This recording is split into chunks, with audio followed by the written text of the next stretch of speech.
കളർക്കോട് വാഹനാപകടത്തിൽ മരിച്ച എടത്വ സ്വദേശി ആൽവിൻ ജോർജിന്റെ പോസ്റ്റ്മോർട്ടം ഇന്ന് നടക്കും. എറണാകുളത്തെ സ്വകാര്യ ആശുപത്രിയിൽ നിന്നും ഇൻക്വസ്റ്റ് പൂർത്തിയാക്കി പുലർച്ചെയോടുകൂടിയാണ് മൃതദേഹം വണ്ടാനം മെഡിക്കൽ കോളേജിലെത്തിച്ചത്. പോസ്റ്റ്മോർട്ടം നടപടികൾക്ക് ശേഷം 10 മണിയോടെ ആൽവിൻ പഠിച്ചിരുന്ന മെഡിക്കൽ കോളേജിൽ മൃതദേഹം പൊതുദർശനത്തിന് വയ്ക്കും. ശരണ്യ സ്നേഹജൻ ചേരുന്നു വിവരങ്ങളുമായി. ശരണ്യ, നമ്മളെ ഇന്നലെ ഏറെ വേദനിപ്പിച്ചുകൊണ്ടാണ് ആൽവിൻ യാത്രയായത്. ഇപ്പോൾ ഈ കളർക്കോട് വാഹനാപകടത്തിൽ മരണം 6 ഇന്നത്തെ നടപടികൾ എങ്ങനെയാണ്? എപ്പോഴത്തേക്ക് പൊതുദർശനമുണ്ടാകും?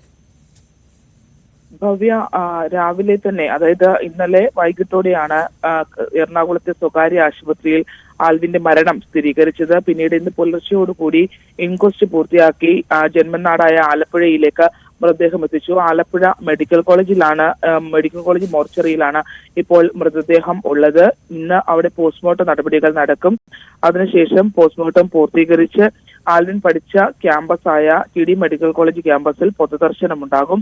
ആ പൊതുദർശനത്തിന് ശേഷം പിന്നീട് സ്വകാര്യ ആശുപത്രിയിലെ മോർച്ചറിയിലേക്ക് മൃതദേഹം മാറ്റുകയാണ് ചെയ്യുക. ഞായറാഴ്ച വൈകിട്ടോടുകൂടി തലവടിയിലെ മാതാവിന്റെ കുടുംബ വീടായ കറുകപ്പറമ്പ് വീട്ടിൽ എത്തിക്കും.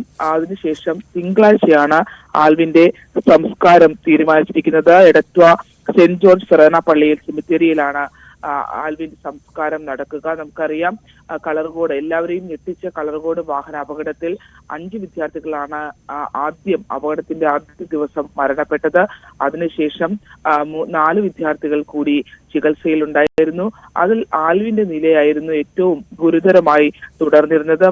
ഇന്നലെ വൈകിട്ടോടുകൂടിയുള്ള മെഡിക്കൽ ബുള്ളറ്റിൻ മറ്റ് വിദ്യാർത്ഥികൾ വെന്റിലേറ്ററിലടക്കമുണ്ടായിരുന്ന വിദ്യാർത്ഥികളെ പിന്നീട് മാറ്റുകയും ചെയ്തു. പക്ഷേ വൈകിട്ടോടുകൂടി ആൽവിന്റെ നില അതീവ ഗുരുതരമാവുകയും മരണം സ്ഥിരീകരിക്കുകയുമാണ് ചെയ്തത്. ഈ സംഭവവുമായി ബന്ധപ്പെട്ട് തന്നെ ഇന്ന് RTO കോടതിയിൽ അപകടത്തെ സംബന്ധിച്ച റിപ്പോർട്ടും ഇന്ന് സമർപ്പിക്കും. അതിനുശേഷം കാരണം വിദ്യാർത്ഥികൾക്ക് വാഹനം വാടകയ്ക്ക് നൽകിയ ആൾ ഉൾപ്പെടെയുള്ളവരോട് ഇന്ന് ഹാജരാവാനും RTO നിർദ്ദേശം നൽകിയിട്ടുണ്ട്. അതിനുശേഷമായിരിക്കും ഇത് സംബന്ധിച്ച റിപ്പോർട്ട് RTO കോടതിക്ക് കൈമാറുക. ഭവ്യ.